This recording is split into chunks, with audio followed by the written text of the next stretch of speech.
오늘을 사는 법, 인생을 낭비하지 않는 생존 전략은 6장 이제 마지막 장으로 지금까지 우리는 실제로 불안 문제인 생각 과잉이라는 문제를 다양한 각도에서 살폈다. 우리가 살핀 것들. 자, 이제 기법을 한데 모아 불안하지 않은 사람의 건강한 사고방식과 관점을 알아보자. 태도, 통제할 수 없는 일이 아니라 통제할 수 있는 일에 집중한다. 인간의 의식적인 자극은 한 번에 한 가지만 집중할 수 있다. 그렇다면 무엇에 집중해야 할까? 우리는 무력감을 느끼고 통제할 수 없다는 생각이 들 때 불안과 생각 과잉에 빠진다. 통제 범위 밖에 있는 것들에 인식을 집중하면 당연히 무력감에 휩쓸린다. 우리는 우리를 괴롭히는 것들, 즉 행위의 주체가 내가 아닌 것들에 집착한다. 손 쓸 수 없고 모든 일에 일일이 집중하느라 시야에서 벗어나버린 다른 선택권과 해결책을 잊어버리는 셈이다. 해결책은 이미 존재한다. 그 해결책에 주의를 기울이기만 하면 된다. 내가 어떻게 할 수 없는 일에 집중하는 것은 움직이지 않는 돌덩이를 미는 것과 같다. 아무리 밀어도 돌은 꼼짝하지 않는다. 자기만 기운이 빠질 뿐이다. 밀리지 않는 돌은 밀 수가 없다. 그것이 사실이다. 그런데 왜 바꿀 수 없는 일에 주의를 집중해서 에너지를 낭비하는가? 그 노력을 다른 것에 기울이면 실질적인 변화를 이룰 수 있는데 왜 노력을 낭비하는가? 물론 안다. 때로는 선택의 폭이 매우 제한적이고 마음에 들지 않는 두 가지 중에서 하나를 선택해야만 하는 경우도 있다. 그럼에도 여전히 선택은 할 수 있다. 많은 경우에 유일하게 통제할 수 있는 대상이 나 자신뿐이지만 그것으로 충분하다. 도로에서 접촉 사고를 당했다고 가정해보자. 상대 차량 운전자가 문자 메시지를 보내다가 낸 사고이다. 상대차 과실 100%인 상황인데도 가해자는 사실을 부인하고 피하지 못한 사람이 바보라며 피해자인 나에게 꽝부터 친다. 이런 상황에서 인간은 두려움, 분노, 불행에 휩쓸린다. 하지만 화를 낸다고 해서 무엇을 얻을 수 있을까? 스토아 과의 가르침에 따라서 스스로 바꿀 수 없는 일이라면 우아하게 받아들여야 한다. 보험 정보를 신속하게 확인하고 최대한 빨리 그 상황에서 벗어나 자동차를 수리할 방법을 찾는 데 에너지를 쓰는 편이 낫다. 내가 아닌 다른 사람이 잘못했는가? 그렇다. 그 사람이 형편없이 걸고 짜증을 유발하며 스트레스 주는가? 그런 것 같아. 하지만 내가 스트레스 받을 필요는 있을까? 당연히 없다. 상대가 던진 미끼를 물지 않고 타인의 모욕을 무시한 채 현실적으로 행동할 수 있어야 한다. 주도적으로 나서도 바뀌지 않는 일에 스트레스를 받을 필요는 없다. 명심하라. 통제할 수 없는 것을 중요하게 여길수록 통제력은 떨어진다. 고대 스토아 고의 철학자 에픽테토스의 말이다. 우리는 외부의 사건이 아니라 자신의 정신의 영향력을 행사할 수 있다. 따라서 영향력이 미치지 않는 외부 사건에 계속 집중한다면 결과는 자명하다. 무력감과 그로 인한 불안을 반복해서 경험할 뿐이다. 실제로 오늘날 연구자들은 통제할 수 있는 것에 집중하는 스토아과의 원칙이 불안을 경험하는 사람들에게 상당한 이점이 있다는 증거를 찾아내었다. 2020년 영국 버크베 칼리지의 정서 및 인지 신경과학 연구실 소속의 이런 것들에서 보니까 대조건보다도 반추가 약 13% 감소했다. 태도 두 번째, 할 수 없는 일이 아니라 할 수 있는 일에 집중한다. 통제할 수 있는 일에 집중하는 태도는 또 다른 중요한 태도로 이어진다. 참 살다 보면은 세상에 능동적으로 참여하는 자신의 힘을 인식하지 못한다. 자연스럽게 주변 세상을 수동적으로 목격하고 그에 대해 반주하기 위해서 존재하는 것만 같다고 느끼기 일수이다. 무력감에 휩싸일 뿐만 아니라 때로는 스트레스만으로 생각 과잉에 빠지기도 한다. 그것은 행동하기를 두려워하거나 행동할 수 없다고 생각하거나 행동할 수 있고 행동해야만 한다는 사실을 인식하지 못하기 때문이다. 행동하면 상황이 명확해지고 정신이 차분해지는 효과가 있어서 머릿속에서 벌어지는 추측과 스트레스를 유발하는 반추에서 벗어나게 된다. 행동에 집중하지 않거나 할 수 없는 일 때문에 스트레스 받는다면 자질을 안기는 쓸모없는 일에 아득바득 에너지를 쏟고 있는 것이다. 우리는 이때 느끼는 무력감에만 집중하고 가능성이 있는 해결책에는 눈을 감아버린다. 어떤 사람이 술집을 열고 싶었지만 복잡한 행정 절차와 법규 때문에 주류 취급 허가를 받지 못하게 되어서 실망했다고 가정해보자. 그 사람은 이러지도 저러지도 못하는 처지가 되었다. 계획한 일이 전부 다 망가진 것 같았고 일이 이렇게 되자 자신이 아무것도 할 수 없다는 사실에 이 모든 일이 부당하다는 사실에 집중하게 되었고 역시나 스트레스를 받았다. 관점을 바꿔보자. 이렇게 물을 수가 있다.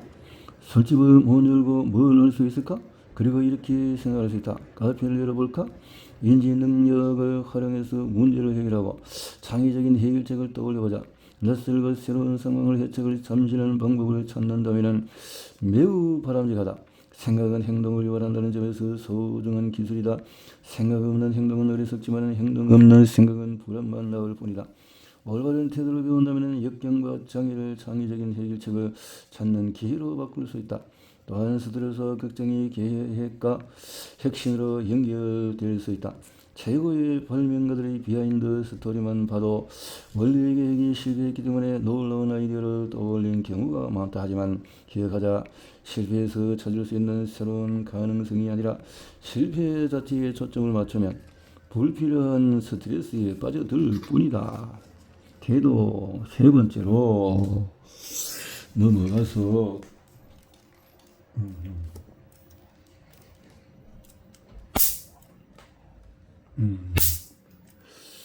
갖지 못한 것이 아니라 가진 것에 집중한다. 무슨 이야기를 할지 짐작할 것이다. 가능한 해결책과 긍정적인 해석에 초점을 맞추면 자신감과 만족을 얻는 반면에 상황의 문제점에만 집중하면 불안에 빠지기 십상이다.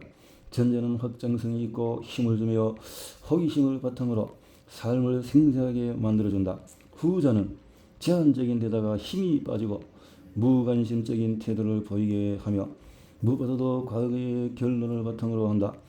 유리잔에 물이 절반 채워져 있다고 생각하느냐 절반 비어 있다고 생각하느냐와 비슷한 문제이다. 자신이 가진 것에 집중하면 모든 상황을 긍정적이고 건강하게 평가할 수 있다. 내게는 어떤 자원이 있는가, 어떤 것이 잘 되고 있는가, 무엇에 감사해야 하는가, 이런 마음가짐이라면 해결책과 새로운 기회를 찾을 수 있다. 이와 달리 잃어버린 것, 부족한 것, 잘못된 것에 집착하면 오직 그것만 보인다. 이런 것에만 집중하면 불행에서 벗어나게 해줄 해결책을 완전히 놓치고 만다. 아주 간단한 예를 들어보자. 자녀 생일 파티가 열리는 중이고 손님이 아주 많은 상황이라고 해보자. 분명 제법 스트레스 받는 상황이다. 게다가 사소한 사건이 벌어지는 바람에 케이크가 바닥에 떨어졌고 결국에는 완전히 뭉개졌다. 파티 주최자는 스트레스를 받으며 파티도 망하고 케이크도 없다니 정말 끔찍하다는 감정에 집중할 수 있다. 하지만 상황을 유머러스하게 받아들이는 방법도 있다. 가령 주방에서 창의적인 대안을 찾아보는 것은 어떨까? 큰 수박, 파티 장식, 산더미같이 쌓인 사탕이 있으니 오후가 끝날 때까지 즉석에서 최고의 생일 케이크를 만드는 아이들에게 상품을 주는 게임을 생각해낼 수도 있다. 생각이 너무 많으면 문제를 크게 생각하는 동시에 자신의 문제 해결력을 과소평가한다. 작은 득점조차 산으로 여기며 할 수 있는 일이 아무것도 없다고 자신을 설득한다. 침착한 사람들은 진짜 재난에 직면하더라도 자기 능력과 회복력을 믿고 길을 찾는다. 내 손에 쥔 것에 집중하는 태도를 염두에 두면서 감사에 대해 살펴볼 필요가 있다. 감사한다는 것은 현재 잘 되고 있는 모든 일을 인지하고 즐기는 것을 의미한다. 어떤 의미에서는 스트레스 받고 불안한 성향과 반대이다. 2016년에 조엘왕 연구진은 심리치료를 받는 환자들을 대상으로 감사 편지를 통해서 타인에게 감사한 마음을 표현한다. 또 단순히 생각과 감정을 기록하는 글쓰기를 한 집단, 아무도 쓰지 않는 집단으로 나누어서 정신적인 행복의 변화를 살폈는데 진짜 하듯이 감사를 표현한 집단의 행복도 가장 크게 향상했다. 태도 네 번째로 과거와 미래가 아닌 현재에 집중한다. 불안은 늘 지금 여기가 아닌 다른 곳에서 산다. 과거의 삶에 이미 벌어진 일을 걱정하거나 스트레스를 바라는 온갖 상상을 하며 쓸데없이 미래를 떠돈다. 하지만 의식적인 인식과 도움이 되는 행동은 다른 어딘가가 아닌 현재에 존재한다. 바로 지금 벌어지는 일로 인식을 끌어오면 생각 과잉의 범위가 좁아진다. 또한 실제로 도움이 될 가능성이 가장 높은 한 곳에 생각을 집중해야 한다. 해결책, 행복, 통찰력, 도움이 되는 행동은 무엇이든 전부 다 오직 한 곳, 지금 여기에만 존재한다. 따라서 긍정적인 행동을 찾으려면 지금 여기에 있어야 한다. 자녀의 생일 파티보다도 약간 심각한 예를 들어보겠다. 과거에 학대, 상실, 정신질환을 경험한 사람이 있다고 하자. 인생 전반적으로 암울한 시기를 보냈으며 내내 고통받았다. 삶에 벌어진 사건과 자신이 한 실수뿐만 아니라 자신을 둘러싼 상황이 미래에 어떤 의미가 있으며 어디로 가야 하는지 몰라 혼란스러웠다. 하지만 수년간 치료받으며 스스로 노력하고 발전한 끝에 사랑하는 사람을 만났다. 과거와 달라졌다. 무언가 잘 풀리고 있다. 꽤 긍정적인 상황이지만 이 사람은 새로운 관계에 집중하지 못하고 과거에 경험한 나쁜 관계를 후회하는 데 정신을 빼앗긴다.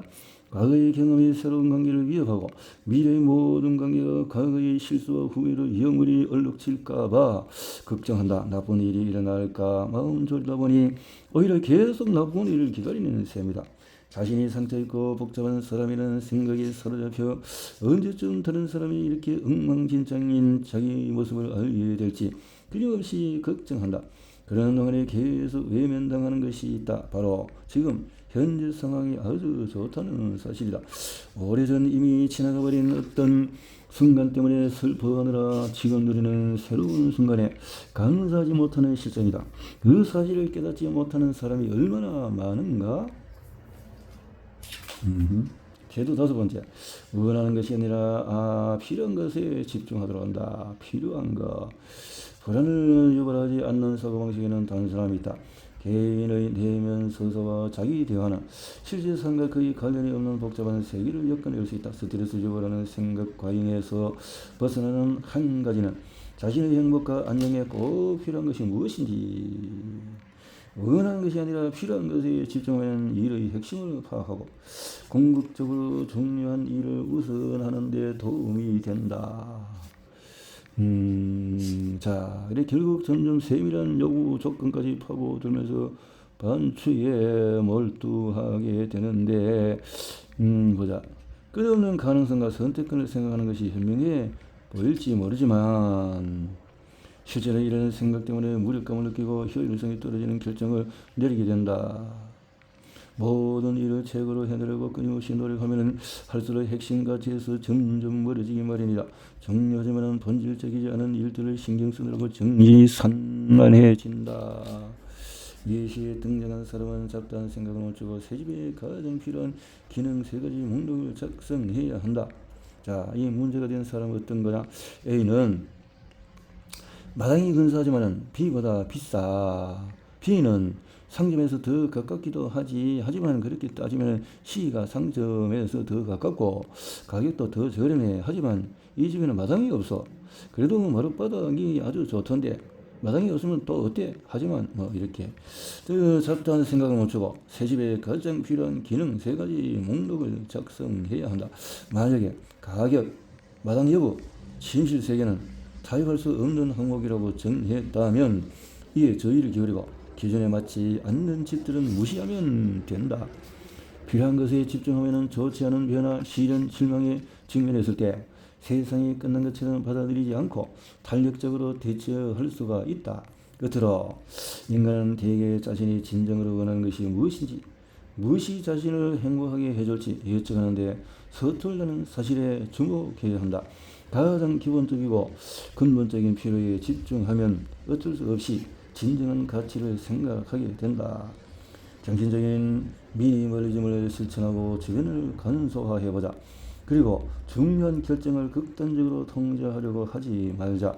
우리는 누구나 자신이 원해야 한다고 생각하는 것, 다른 사람들이 원하는 것, 문화와 사회적인 기대, 강고, 보기와 달리 실체가 없는 일시적인 변덕 때문에 혼란스러워질 수 있다. 진정한 필요는 대체로 단순하고 직접적으로 느껴진다. 전반적인 불안을 줄이는 데 도움을 줄 수 있는 방법을 하나 더 소개하면, 인간관계에 대한 반추와 사회에서 받는 스트레스 요인이 불안의 주요 원인이라면 필요에 집중함으로써 상황을 단순하게 만들 수 있다. 심리학자 로젠버그가 제안한 비폭력 대화는 관계에서 공감, 유대감, 이해를 형성하는 방법이다. 이 방법의 원칙 중 하나는 사회교류를 할 때 필요에 집중하는 것이다. 자신의 필요를 분명하게 공유하고 다른 사람의 필요에 귀 기울임으로써 스트레스와 강요 없는 대화가 가능해진다. 이를 통해서 더 잘 화합하게 되고 관계에서 고통과 불안이 줄어든다. 이것도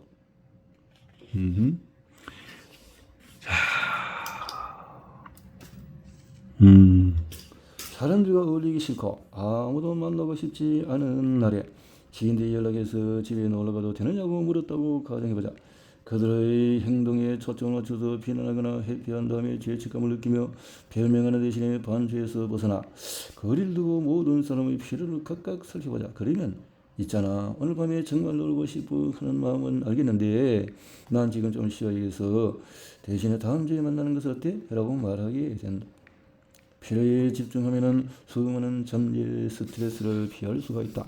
지금까지 살펴본 5가지 태도는 모두 하나의 주제를 관통한다. 불안을 유발하는 생각과 행위에 휘둘리지 않는 사람들은 유연성과 집중력, 회복력, 유익한 행동이 특징인 삶의 태도를 습득하고 있다는 점이다. 자, 이렇게 해서 제가 쭉 요약을 다 대충 이렇게 넘어가고 있고, 요점을 보면은 이 책에서 불안과 생각과 행위에 대처하는 도움이 되는 수많은 전략들을 봤는데, 첫 번째는 통제할 수 없는 일이 아니라 통제할 수 있는 일에 집중하는 태도.